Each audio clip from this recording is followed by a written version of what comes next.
10వ వచనం చదువుదాం.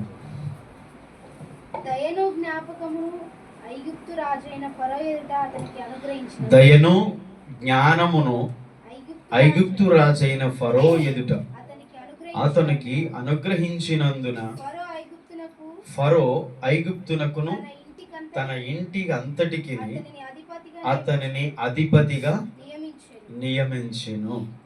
హల్లెలూయా. ఎవరి గురించి మనం నేర్చుకుంటున్నాము అంటే యోసేపు గురించి. లాస్ట్ వారంలో 9వ వచనం మనం చదువుకున్నాం. 9వ వచనంలో 2 భాగాలుగా తన సహోదరులు ఆ గోత్రకర్తలు యోసేపును ఐగుప్తులోనికి అమ్మేశారు. తర్వాత దేవుడు అతనికి శ్రమంతట్లో కూడా తోడుగా ఉండి అతన్ని కాపాడాడు. అది మనం నేర్చుకున్నాం. రెండవది 10వ వచనం మనం ఈరోజు చదువుకున్నాం. ఇప్పుడు ఐగుప్తుకి వెళ్ళిన తర్వాత యోసేపు యొక్క స్థితి మారింది. యోసేపు యొక్క పరిస్థితి మారింది. తన యొక్క స్టేటస్ మారింది. ఒకప్పుడు జీవితం అది ఊహించిన రీతిగా మలుపు తిరిగింది. అంటే మనం చాలా లోతుగా ఈ విషయాన్ని ఈరోజు ఈ వాక్యాన్ని ఈ వచనాన్ని మనం ధ్యానం చేయబోతున్నాం. గమనించండి, యోసేపు ఆ స్థానంలో మనల్ని పెట్టుకోవాలి. వ్యక్తిగతంగా మీకు ఎవరికి వారు, నాకు నేను, మీకు మీరు. ఒక వ్యక్తి జీవితం దేవుడు మార్చగలడు, కథ మొత్తం మార్చగలడని ఒక పాట ఉండే, ఈ మధ్యకాలం బాగా వైరల్ అవుతుంది. నిజమే, ఎందుకంటే ప్రతి మనిషి జీవితంలో దేవుడు చేసే కార్యాలు అలాగుంటాయి. కాకపోతే ఆ మనిషి దేవునితో ఎలా ఉన్నాడు, దేవునితో అతనికి ఉన్న సంబంధం ఎలా ఉంది అన్నది ప్రాముఖ్యం. దాని మీద ఆధారపడి ఉంటుంది. అందరి జీవితంలో యోసేపులాగా జరుగుతుందని గ్యారెంటీ లేదు. ఎందుకు లేదంటే అందరు యోసేపులాగా దేవుని ప్రేమించలేరు, దేవుని భయభక్తులు కలిగి ఉండలేరు. మనము యోసేపులాగా ఉండగలిగితే దేవుడు దేవుడిలాగా ఉంటాడు. యోసేపుకి ఎలాగ తోడుగా ఉన్నాడో మనకు కూడా అలా తోడుగా ఉంటాడు. కాబట్టి మనం ఇంకా ఎదగాలి, మనం ఇంకా నేర్చుకోవాలి. ఆమేన్. ఆ విషయాలు మనం దృష్టిలో పెట్టుకొని అరే యోసేపుకి అలా జరిగింది, మాకెందుకు జరగలేదు, దేవుడు మాకేం చేశాడు అనడం కాదు. యోసేపులాగా నేను ఎందుకు ఉండలేకపోయాను? కష్టం వచ్చినా, శ్రమ వచ్చినా, బాధ వచ్చినా, నింద వచ్చినా, దూషణ వచ్చినా, ద్వేషించిన యోసేపు ఎలా ఉన్నాడు, ఎలా ఓర్చుకున్నాడు, ఎలా భరించాడు, ఎలా దేవుణ్ణి హత్తుకొని ఉన్నాడు. నేను అలా ఉండలేకపోయాను. అలా ఉంటే యోసేపులాగా దేవుడు నన్ను కూడా దీవిస్తాడు, దేవుడు నన్ను కూడా యోసేపులాగా ఆశీర్వదిస్తాడు, తోడుగా ఉంటాడు అన్నది మనం నేర్చుకోవాలి. ఓకేనా?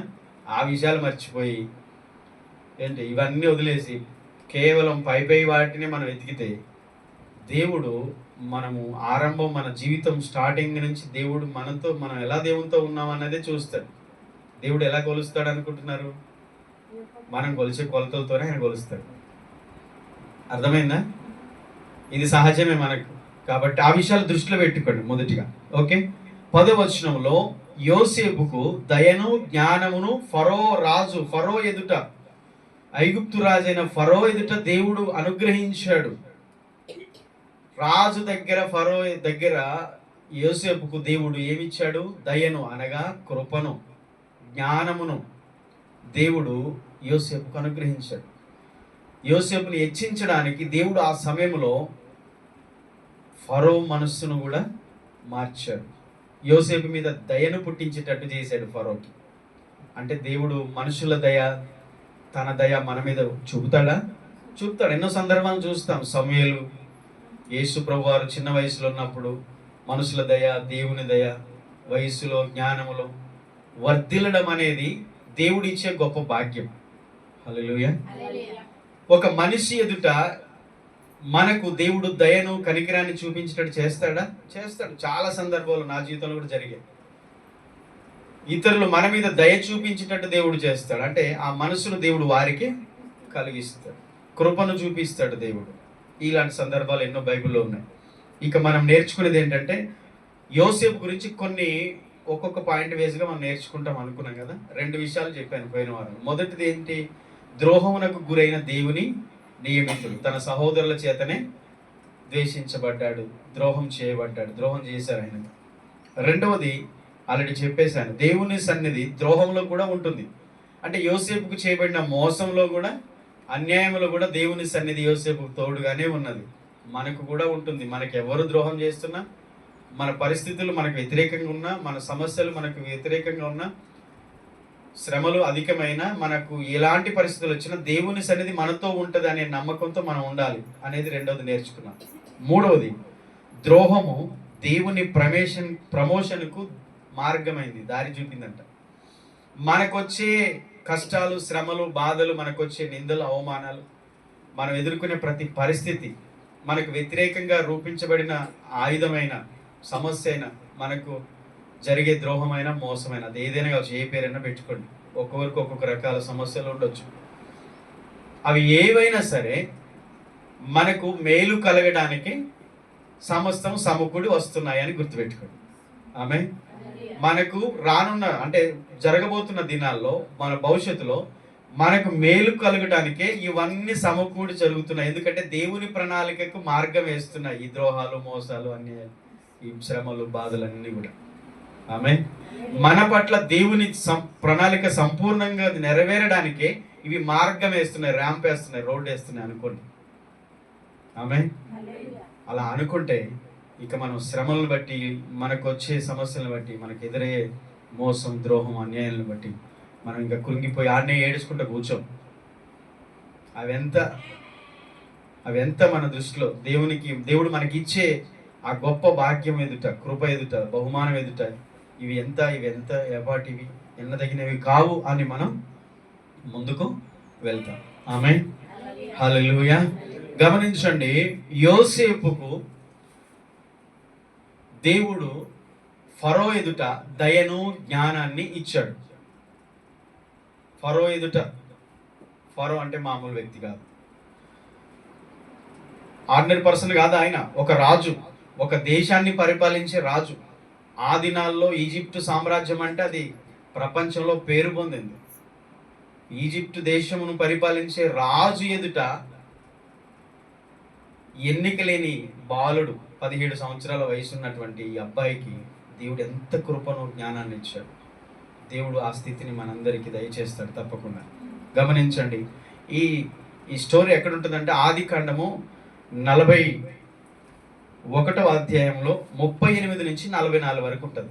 ఓకే, అది మీరు తర్వాత చదువుకోండి, ఇప్పుడు చదవద్దు ఎందుకంటే మనము సమయం సరిపోదు కాబట్టి. ఆది కాండం 41వ అధ్యాయం 38 నుండి 44 వచనాల్లో ఈ విషయాలు ఉంటాయి. దేవుడు ఫరో ఎదుట యోసేపును నిలబెట్టి, యోసేపు ఎడల దయను, జ్ఞానమును అతని ఎదుట యోసేపుకు ఫరో ఎదుట ఇచ్చి, ఫరోను యోసేపు మీద కనికరపడ్డట్టు చేసి యోసేపును ఫరో ఎదుట హెచ్చించాడు. అంత మాత్రమే కాదు, ఫరో ద్వారానే యోసేపును ఐగుప్తుకు ప్రధానమంత్రిగా చేశాడు. ఆ విషయాన్ని మనం గుర్తుపెట్టుకోవాలి. ఇక కొన్ని పాయింట్ వైజ్గా మీకు ఈ విషయాలు చెప్తాను, మీరు జాగ్రత్తగా వినండి. దేవుడు అతనికి కృపనిచ్చి ఫరో దృష్టికి ప్రీతిగా చేశాడు. మొదటి విషయం, అతనికి కృపనిచ్చి, కృప అనేది ఒక వ్యక్తి జీవితంలో అత్యంత ప్రాముఖ్యమైనది. దేవుడు ఎవరికైనా కృపనివ్వాలి, అనగా దయను చూపాలి, అది అవసరం. దేవుడు మన మీద దయ చూపాలి, అది అవసరం. అదే మన జీవితాన్ని మారుస్తుంది అన్న విషయాన్ని మనం గుర్తుపెట్టుకోవాలి. మన తెలివితేటలు, మన భక్తి, మన యొక్క ప్రార్థనలో ఏంటి, మన సొంత క్రియలో మనం చేస్తున్నవేవి కావు. అన్నిటికంటే ఫస్ట్ ఏంటంటే, ఫస్ట్ లిస్ట్లో దేవుని దయా కృప అనేది ప్రతి మనిషికి అవసరం. అదే మనల్ని ఒక స్థితిలోనికి తీసుకెళ్తుంది. మొదటి విషయం, ఫరో ఎదుట దేవుడు యోసేపుకు దయను, జ్ఞానాన్ని ఇచ్చాడు. దేవుడు ఇచ్చాడు, ఆ మాట మర్చిపోదు. ఎవరు ఇచ్చారు? దేవుడు ఇచ్చాడు. ఇప్పుడు మనం ఎక్స్పెక్ట్ చేసేది ఫస్ట్ దేవుడి నుంచి చేయాలి. ఏం చేయాలి? దేవా, నాకు ఆస్తులు కావాలి, అంతస్తులు కావాలి, లోకంలో అది కావాలి, ఇది వెండి బంగారాలు కావాలి, ధనం కావాలి, ఇది కాదు, నీ కృప కావాలని అడగండి. గడిచిన వారాల్లో కూడా స్టెఫన్ గురించి నేర్చుకుంటున్నప్పుడు స్టెఫను 5 విషయాల్లో కృప అనేది ప్రాముఖ్యమైనది అతనికి ఇవ్వబడింది. మరి ఈరోజు యోసేపు జీవితంలో, ప్రతి మనిషి జీవితంలో, యోసేపే కాదండి, బైబిల్లో ఉన్న భక్తులందరూ మీరు చూడండి, దేవుని కృప ద్వారా మాత్రమే వారు వాడబడ్డారు, హెచ్చించబడ్డారు, దీవించబడ్డారు, ఆశీర్వదించబడ్డారు. దేవుడు మన ఇళ్ళ దయను, కృపను చూపేటట్టుగా మన జీవితం ఉండును గాక. అది కోరుకోండి. ఫస్ట్ అడగడం మానేయండి. ఆయన కృపనిస్తే అన్నీ వస్తాయి. అది అడగకుండా, దేవుని దయ, కృప, కనికరం మనం దేవుని దగ్గర కోరుకోకుండా, ఆయనకు విధేయులై బ్రతకకుండా దేవుని నుంచి మనం అది కావాలి, ఇది కావాలని అడగడం అది సరైనటువంటి పద్ధతి కాదు. అడిగితే సాతాను కూడా ఇస్తాడు. లోకంలో అపవాదిని అడిగే వాళ్ళకి అపవాది చాలా ఐశ్వర్యం, డబ్బు ఇస్తున్నాడు. సాతాన్ని పూజిస్తే సాతాను సకల ఐశ్వర్యాలు ఇస్తాడండి. దానికోసం నిజమైన దేవుని దగ్గర రావాల్సిన అవసరం లేదు. నిజ దేవుని దగ్గర రావడానికి ఏంటంటే కారణం, మన ఆత్మకు రక్షణ కావాలి, మనము నిత్య రాజ్యంలో దేవునితో ఉండాలి, నరక నుండి తప్పించబడాలి, మనము దేవుని కృపను పొందుకొని ఈ లోకంలో దేవునికి సాక్షులుగా బ్రతకాలి. దేవుడు ఇస్తాడు అది. కానీ అపవాది ఇవ్వలేడు ఇవి. అపవాది ఐశ్వర్యం ఇస్తాడు, లోకంలో పేరు, కీర్తి, ప్రతిష్టలు ఇస్తాడు. వాటి కొరకు పరిగెత్తేవాడు చర్చికి రావాల్సిన అవసరం లేదని చెప్తున్నాను. నేను కాదు, బైబిల్ చెప్తుంది. అర్థమైందా? 2 మార్గాలు చెప్పాడు యేసుప్రభు. ఇరుకు మార్గం, విశాల మార్గం. ఇరుకు మార్గం ప్రవేశించేవారు కొందరు. ఇరుకు మార్గం ఎవరు? ఆయనే. యేసయ్యే ఇరుకు మార్గం. కొంచెం కష్టంగా ఉంటుంది ఆయనతో నడవాలంటే, ఆయన మార్గంలో నడవాలంటే, యేసుతో జీవించాలంటే, యేసు కొరకు బ్రతకాలంటే నువ్వు అన్ని సాక్రిఫైస్ చేసుకోవాలమ్మా. కొంచెం కష్టంగా ఉంటుంది. విశాల మార్గానికి ఇవేం అవసరం లేదు. 4 వే 6 వే అది. విశాలంగా పరిగెత్తవచ్చు, నీకు ఆటంకాలే ఉండవు. కానీ ఇందులో మాత్రం కొంచెం ఇబ్బందిగా ఉంటుంది. కాబట్టి ఇందులో వెళ్ళేవాడు దేవుని కృప దయను పొందుకొని ఈ లోకంలో దేవుని కొరకు వెలిగించబడతాడు. దేవుడు అతనికి తోడుగా ఉంటాడు. మనం అడగాల్సిన దేవుని కృపను గుర్తుపెట్టుకోండి. 2వది, జైలు నుండి సింహాసనానికి ఎక్కించబడ్డాడు. జైలు నుండి సింహాసనానికి ఎక్కించబడ్డాడు యోసేపు. గోతులో నుండి ఫరో అధిపతి, సేనాధిపతి ఇంటికి వచ్చాడు. కొంచెం పొజిషన్ మారింది. అక్కడ వచ్చినాక అక్కడ కూడా నిందలో, చేయని నేరం, అతడు నిజంగా తన బుద్ధిపూర్వకంగా ఏ పాపము చేయలేదు, కానీ పాపము చేయబడ్డట్టుగా. మీకు గుర్తొస్తుందా? సేమ్ యేసుప్రభు వారి జీవితం స్టైలే ఉంటుంది యోసేపు. పోయిన వారం చెప్పానుగా, సేమ్ అంతే. ఏ పాపం చేయలేదు ప్రభు. ఏం పాపం చేశాడు ఆయన? నాలో పాపం ఉందని మీలో ఎవడు స్థాపించగలడు సవాల్ చేశాడు ఆయన. భూమి మీద ఆయన ఒక్కడే ఆ మాట చెప్పగలిగే ఇప్పటివరకు చరిత్ర ఎవరు లేరు. నాలో పాపం ఉందని మీలో ఎవడైనా నిరూపించగలడా, స్థాపించగలడా? యోహాను సువార్త 8:40 ఉంటుంది అనుకుంటే ఈ మాట. ఒక్కడు కూడా మాట్లాడలేదు. లేదు, ఆయనలో పాపము, లోపము, ఆయనలో ఏ తప్పిదము వారు కనుగొనలేకపోయారు. కనుకనే చంపాలనుకున్నారు. యోసేపులో ఏ తప్పు లేదు, ఆయన పాపము చేయలేదు, కానీ నిందలు వచ్చాయి. చేసినట్టుగా అన్ని సాక్ష్యాలు తప్పు చేసినట్టు చూపిస్తున్నాయి. ముఖ్యంగా పోతిఫరు భార్య, ఆయన కూడా నమ్మేశాడు, జైల్లో వేశాడు. 2 సంవత్సరాలు జైల్లో ఉన్నాడు యోసేపు. ఏ తప్పు చేయకపోయినా శిక్షలు, నిందలు వస్తాయి. దేవుని పిల్లలు గుర్తుపెట్టుకోండి, ఇవి వస్తాయి ఖచ్చితంగా. భక్తుల జీవితాలు, అనేక మంది జీవితాలు ఇలాంటి మనం చూస్తాం. కానీ ఆ స్థితిలోనే దేవుడు ఉంచాడా? నిందల పాలైన యోసేపునైనా, దానియలైనా, యేసుక్రీస్తు అయినా, ఇంకెంతో మంది భక్తుల జీవితాలు చూస్తూ ఉంటాము. వారు చేయని తప్పులను బట్టి శిక్షణ అనుభవించిన పరిస్థితిలో, కానీ దేవుడు తోడుగా ఉన్నాడు. నిందల్లో కూడా ఆయన తోడుగా ఉన్నాడు. దోషములో, అవమానంలో, ద్రోహంలో తోడుగున్న దేవుడు నిందలలో కూడా తోడుగున్నాడు. చెరసాలలో కూడా దేవుడు తోడుగున్నాడు. చెరసాల నుండి యోసేపును సింహాసనానికి నడిపించాడు. ఐగుప్తుకు ఆయన ప్రధాని అయ్యాడు. గుర్తుపెట్టుకోండి, జైల్లో, చెరసాలలో ఉన్న యోసేపు ఎలాగైతే ఒక స్థితికి, ఒక ఉన్నత స్థానానికి ఎదిగాడో, మనం ఏ బంధకాల్లో ఉన్నా, ఏ యొక్క సమస్యల్లో ఉన్నా, ఈ లోక సంబంధంగా మనకున్నటువంటి జైల్లాగా, చెరసాల్లాగా, బేడిలేసినట్టుగా, నిందించబడ్డట్టుగా, అణచబడ్డట్టుగా, మన ఒక ముద్ర వేసినట్టుగా, మన పరిస్థితులన్నీ కూడా మనం ఎందుకు పనికిరాము, ఇక మన లైఫ్ స్పాయిల్ అయిపోయింది, నా జీవితం అయిపోయింది అన్నట్టుగా అనిపించిన పరిస్థితులన్నింటిలో నుంచి కూడా దేవుడు విడిపించి ఒక మంచి భవిష్యత్తుని ఇస్తాడు. ఉన్నత స్థితిని దేవుడు ఇస్తాడు. నాకేం దొయ్యట్లేదు, నా లైఫ్ ఏమవుతుందో, నా జీవితం ఎడిపోతుందో ఏం అర్థం కావట్లేదు. చెరసాల్లో కూర్చున్నప్పుడు యోసేపుకి అలాగే అనిపిస్తుంది, అయోమయం, నేను తప్పు చేయలేదు, ఒక మంచి స్థితిలో ఉన్న అమ్మయ్య, మంచిగా ఉంది నా లైఫ్. ఇప్పుడు నా అన్నలు ద్వేషించినా నాకు ఒక మంచి పొజిషన్ దొరికింది, అందరూ దూరమైన నాకు ఇక్కడ మంచి కుటుంబం దొరికింది, ఇక్కడ అన్నిట్లో నాకు మంచి అవకాశాలు ఉన్నాయి, అన్ని రకాలుగా అన్ని ఏది కొదవలేదు అన్నట్టుగా అనిపించిన సడన్గా మళ్ళీ లైఫ్ చేంజ్ అయిపోయింది. మళ్ళీ చెరసాల వేయబడ్డాడు. జీవితం ఏమవుతుందో అర్థం కావట్లేదు. ఇప్పుడు జైల్లో వేశారు, ఈ జైల్లోంచి నన్ను చంపేస్తారో ఏం చేస్తారో తెలియదు, నా జీవితం ఇక నా ముగింపు అయిపోయింది అన్నట్టుగా యోసేపు కనిపించవచ్చు. కానీ దేవుడు ఆ చెరసాలని వాడుకొని చెరసాల నుండి సింహాసనానికి యోసేపును నడిపించాడు. నేను ఇంతకుముందే చెప్పాను, మనకు వస్తున్నటువంటి ప్రతిదీ మనకు ఎదురయ్యే ప్రతిదీ, మన జీవితంలో ప్రతిదీ కూడా దేవుని ప్రణాళికకు మార్గం అవుతాయి. ఆమె అది మర్చిపోవద్దు. మూడో విషయం, మూడో పాయింట్ అది నోట్ చేసుకోండి. ప్రతి ద్రోహము, ప్రతి అవమానము, ప్రతి నింద, ప్రతి మోసము, ప్రతి కష్టము, మనకొచ్చే ప్రతి శ్రమ, బాధ దేవుని ప్రమోషన్కు, దేవుడు మనల్ని ఆశీర్వదించడానికే అవి మార్గమవుతాయి, ద్వారం అవుతాయి. అది దేవుని బిడ్డల జీవితంలో దేవుడు కలిగిన ప్రణాళిక. యథార్థంగా ప్రభువుని ఆరాధించండి, యథార్థంగా ఆయన్ని వెంబడించండి. కపట హృదయాలతో వద్దు, వేషధారణతో వద్దు. నిజాయితీగా యోసేపు వలె దేవుణ్ణి వెంబడించండి. కష్టాలున్నా, చెరసాలున్నా, గోతులైన, అవమానాలైన, నిందలైన, నీ జీవితంలో నీ జీవిత యాత్రలో ఏ పరిస్థితి అన్నా అది కానీ దాన్నే దేవుడు వాడుకొని నీకు ఆయన ప్రణాళిక నెరవేర్చడానికి, నిన్ను ఆశీర్వదించడానికి, నీకు ప్రమోషన్ ఇవ్వడానికి, నిన్ను హెచ్చించడానికి అదే మార్గంగా దేవుడు వాడుకుంటాడన్న విషయాన్ని మర్చిపోతాం. యోసేపు జీవితం నుంచి మనం నేర్చుకుంటున్నాం. హల్లెలూయా. అర్థమవుతుందా? గమనించండి. మూడో విషయం, కష్టం లేకుండా మహిమకు మార్గం లేదు. తెలుసా? కష్టం లేకుండా, మన జీవితంలో వేదన లేకుండా, మానసిక ఒత్తిడి లేకుండా, శ్రమ లేకుండా, బాధ లేకుండా, కష్టం లేకుండా, శ్రమ లేకుండా మహిమకు మార్గం లేదు. దేవుని మహిమను పొందాలంటే మనకు ఇవన్నీ అవసరమే అని బైబిల్ చెప్తుంది. అపొస్తలుడైన పౌలు కొటేషన్ ఇచ్చాడు అపొస్తలుల కార్యంలో అనుకుంటే. మొదటి మిషనరీ యాత్రలో ఆయన అంటాడు, మనం అనేక శ్రమలు అనుభవించి దేవుని రాజ్యములో ప్రవేశించాలి. క్రీస్తును అంగీకరించినందుకు, క్రీస్తు నమ్ముకున్నందుకు, క్రీస్తు కొరకు పరిశుద్ధంగా, పవిత్రంగా, ప్రతిష్ఠితగా బ్రతుకుచున్నందుకు ఈ లోకంలో మనకు అన్ని ఆపోజిట్గా పనిచేస్తాయి.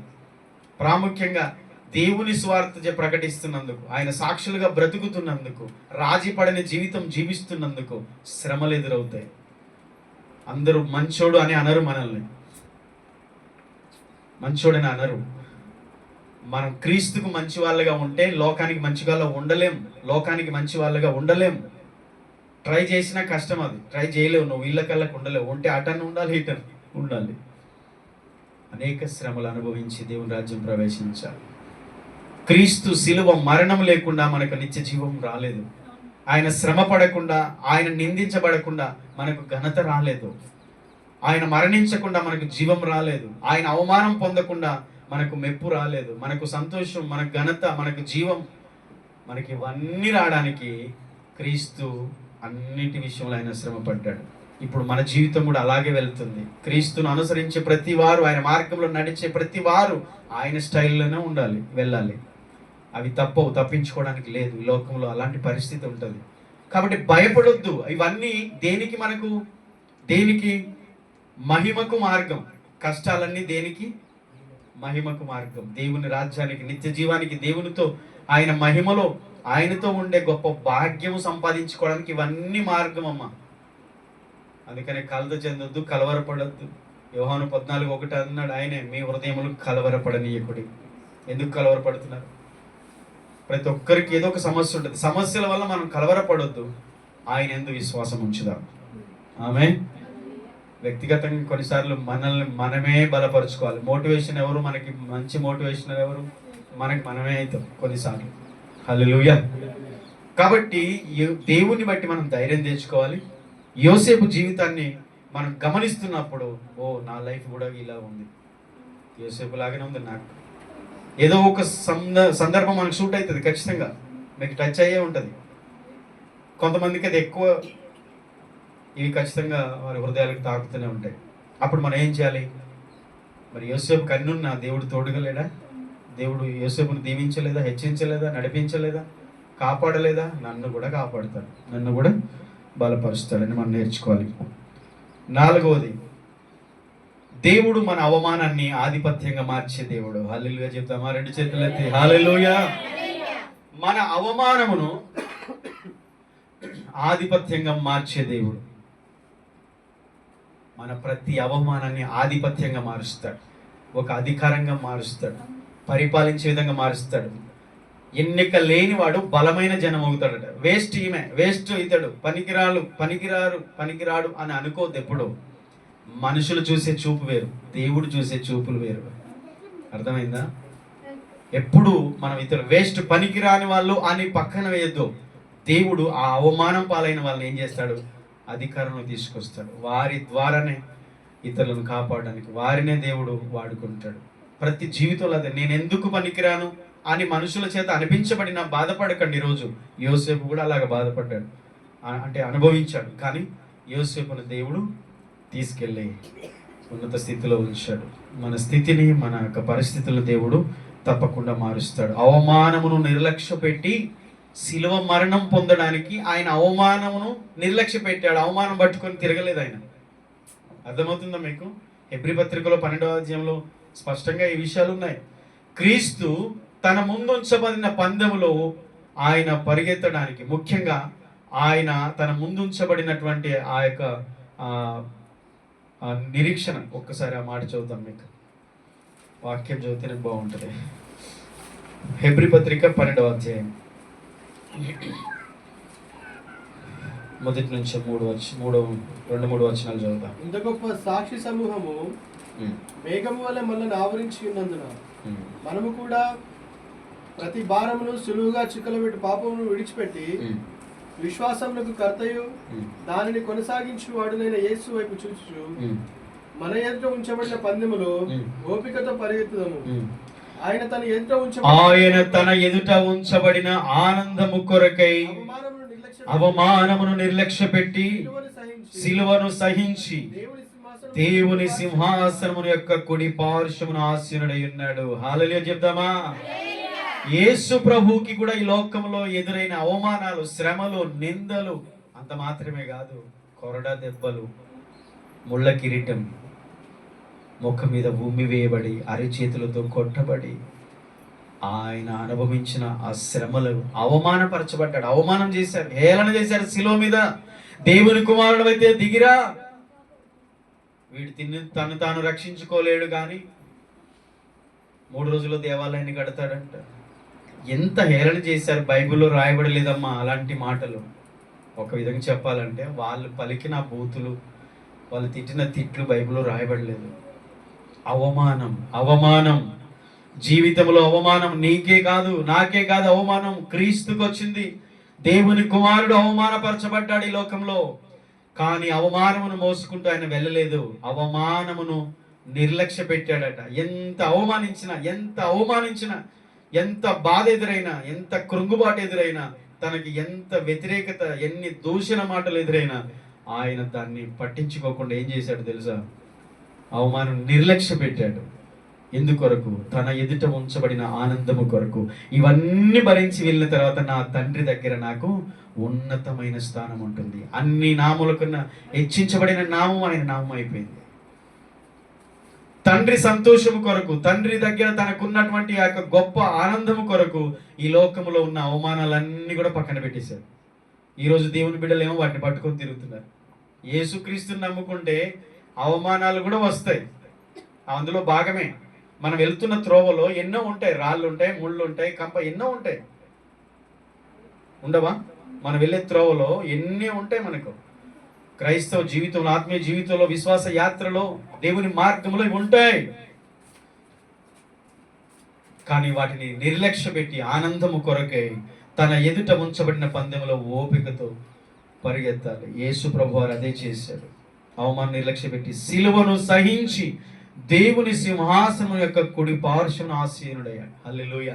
ఇప్పుడు చెప్పండి, అవమానం ఆధిపత్యమునకు దారి, అవమానము ఆధిపత్యమునకు దారి. దేవుడు మనం అవమానాన్ని ఆధిపత్యంగా మార్చేస్తాడు. క్రీస్తు అవమానము దేవుని ఎదుట ఎలాగ మార్చబడింది అంటే సింహాసనమును కుడి పార్శ్వన కూర్చున్నాడట, దేవుని కుడి పార్శ్వన.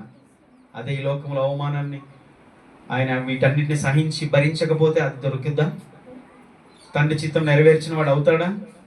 మరి చెప్పండి. యోసేపు కూడా అంతే, యోసేపు జీవితం కూడా అంతే. అవమానపరచబడ్డాడు, అవమానమును ఆయన దాన్ని పట్టించుకోలేదు. కానీ ఒకరోజు అవమానం ఆధిపత్యంగా మార్చబడింది. ఐగుప్తు దేశానికి ప్రధానమంత్రి అయి ఫరో తర్వాత నెక్స్ట్ ఫరోగా మార్చబడ్డాడు. హల్లెలూయా. క్రీస్తు కూడా లోకములో సహోదరుల చేత, లోకస్తుల చేత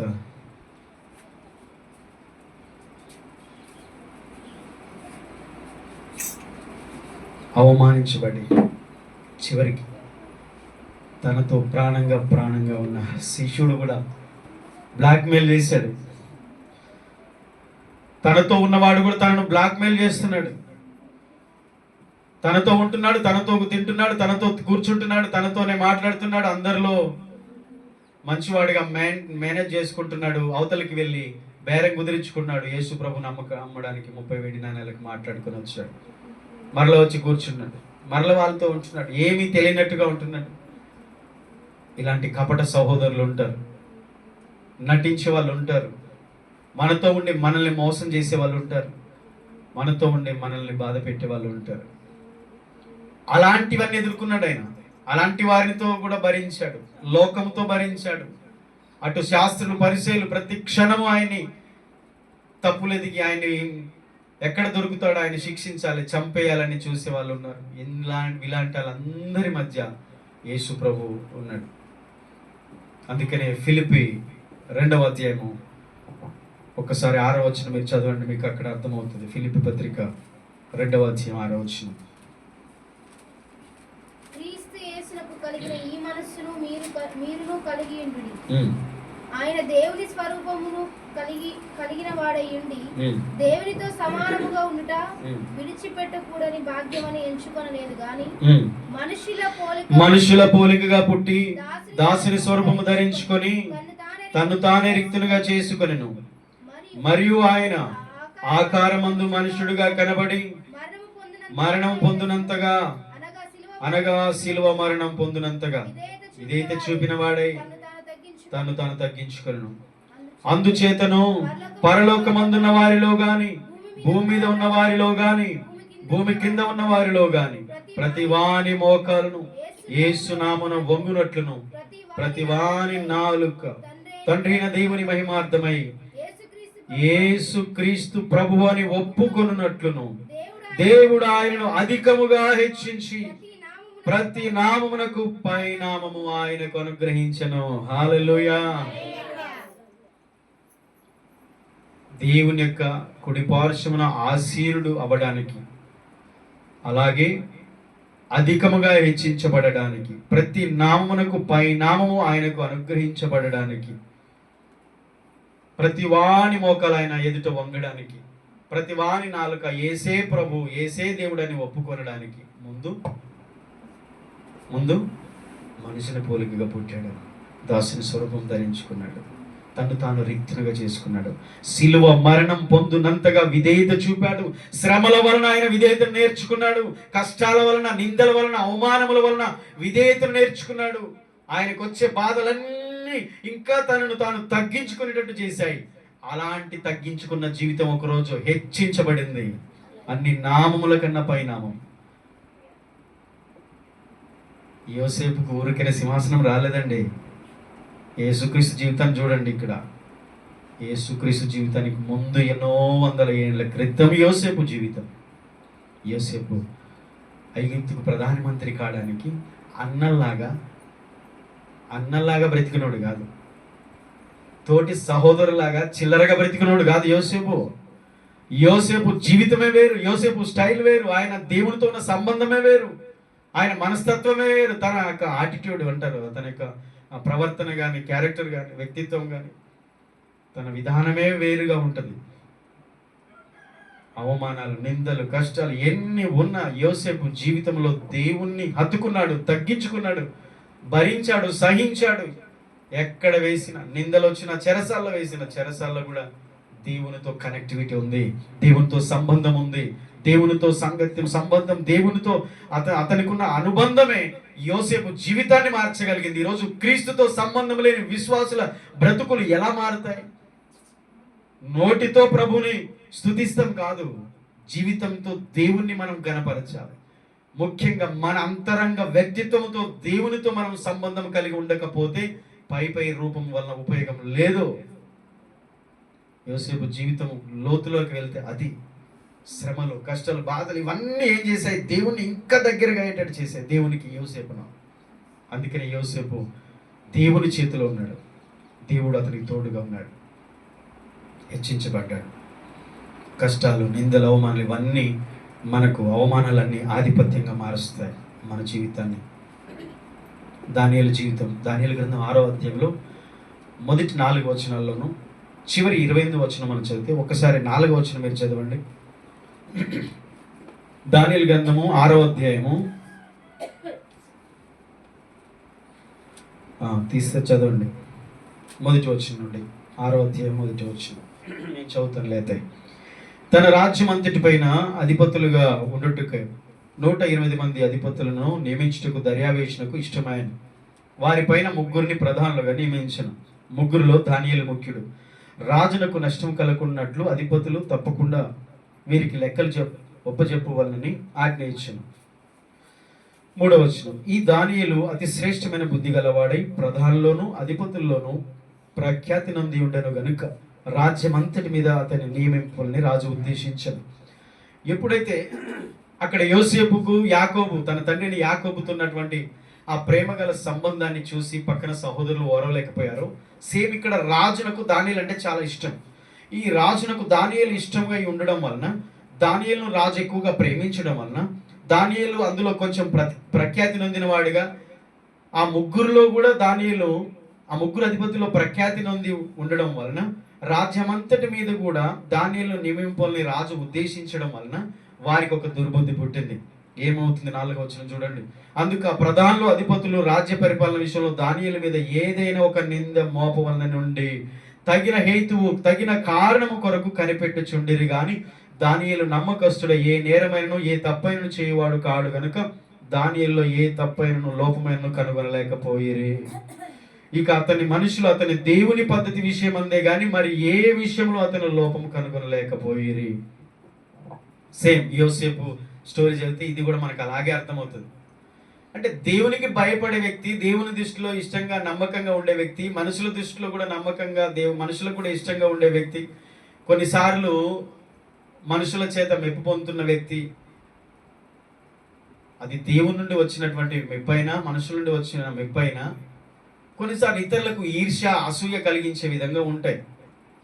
కానీ వారు ఓర్వలేక అసూయపడి ద్రోహం చేత అతని మీద నింద మోపాలి, తప్పు మోపాలి, రాజు దృష్టికి ఇతన్ని చెడ్డోని చేయాలి, ఇతన్ని చెరసలో లేదా ఇతనికి ఏదైనా శిక్ష పట్టేట్టు చేయాలి అని దురుద్దేశంతో చేశారు. ఈ స్టోరీ అంతా చదివితే ఈ ఆరోగ్యం అంతా కూడా మనకు నేర్పిస్తుంది చాలా విషయాలు. అక్కడ ఏం జరిగిందంటే దానియేలు మీద ఒక నింద మోపారు. ఆ నింద ఎక్కడికి తీసుకెళ్ళిందంటే దానియేలు సింహాల బోన్లోకి తీసుకెళ్ళింది. సింహాల బోన్లో వేయబడ్డాడు. నిజంగా రాజుకు అది ఇష్టం లేదు, దానియేలు తప్పు చేయలేదని రాజుకు తెలుసు.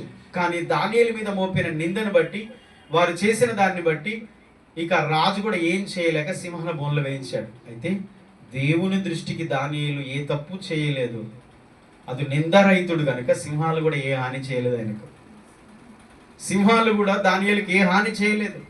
మరుసటి రోజు సింహాల బోన్లో నుంచి దానియేలు బయటికి తీయబడ్డాడు. రాజు చూసరికి దానియేలు సజీవంగా ఉన్నాడు.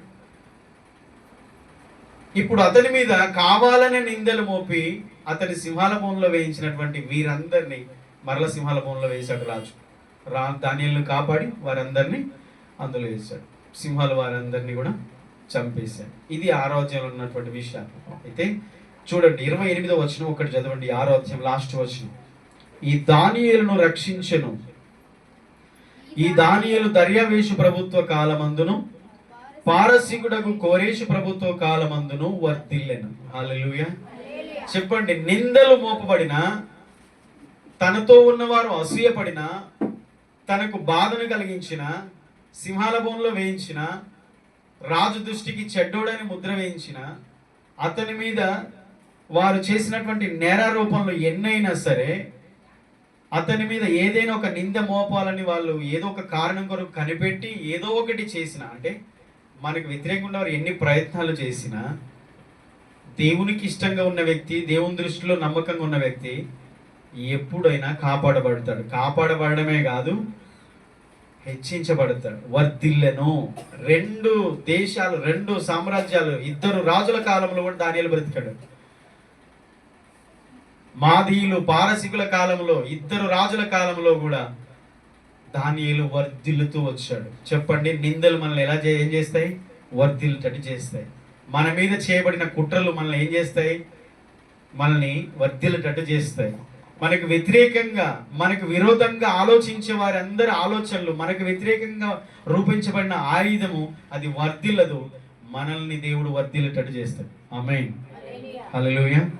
ఈ రెండు విషయాలు మనం ఈరోజు నేర్చుకున్నాం. గమనించండి, యేసుక్రీస్తుకు ఎదురైనటువంటి పరిస్థితులలో అవన్నీ ఆయన భరిస్తూ అవమానం నిర్లక్ష్యపెట్టి ఆనందము కొరకై ఆయన ఎలాగైతే ముందు పరిగెత్తు వెళ్ళాడో, సమస్తమును భరించాడో, ఆయన హెచ్చించేటట్టు చేస్తాయి. అన్ని నామలకన్నా పైనామం అయిపోయింది. ఆయనే దేవుడు, సర్వలోకములకు ఆయనే దేవుడు.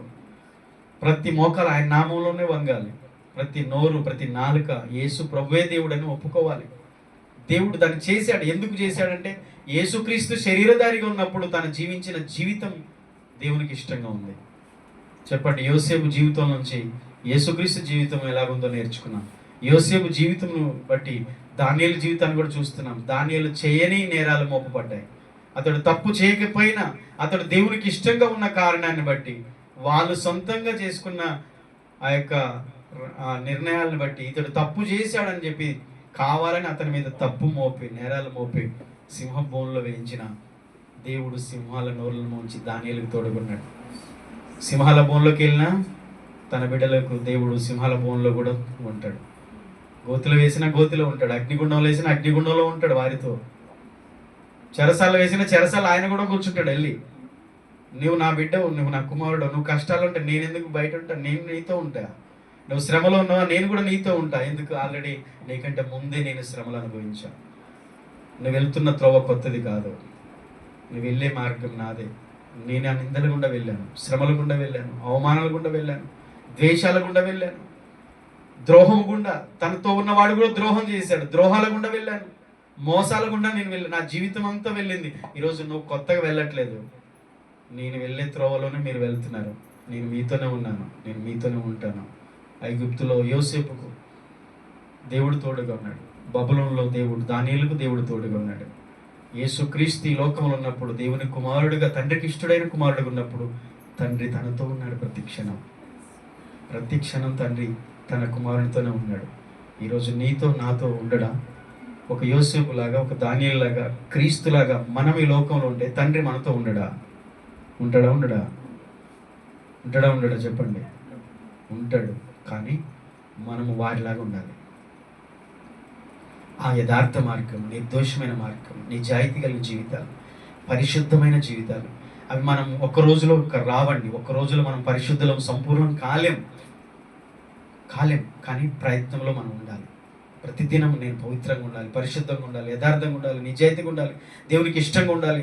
నా జీవితం ద్వారా దేవుని మహిమ రావాలి. నాకు ఈ కష్టాలను బట్టి నేను ఇంకా పాపం చేయొద్దు. నాకు వచ్చే బాధలను బట్టి ఇంకా దేవుని దూషించి ఇంకా దూరంగా అయిపోవద్దు. నేను ఇంకా దేవునికి దగ్గర కావాలి. శ్రమల వలన నేను విధేయత నేర్చుకోవాలి, క్రీస్తు వలె. అప్పుడు నేను నా తండ్రికి ఇష్టమైన కుమారుని అవుతాను. ఈ అన్నీ కూడా, ఈ శ్రమలు, ఈ కష్టాలు, ఈ బాధలన్నీ కూడా మహిమకు మార్గం. ఈ కష్టము, ఈ అవమానం అన్నీ కూడా నిత్య జీవానికే మార్గం. కాబట్టి ఈ మార్గాన్ని నేను విడిచిపెట్టొద్దు. నా తండ్రి నాతో ఉన్నాడు అని ధైర్యంతో, విశ్వాసంతో ముందుకు వెళ్దాం. దేవుడి మాటలు దీవించిన వారికి కళ్ళు మూసుకున్నాం, తల్లో ఉంచుదాం, ప్రార్థన చేద్దాం. ప్రతి ఒక్కరు కూడా ఒక్క నిమిషం మోకరించి విన్నటువంటి ఈ మాటలు మన హృదయంలో ఫలించినట్లుగా మనం ప్రార్థన చేద్దాం.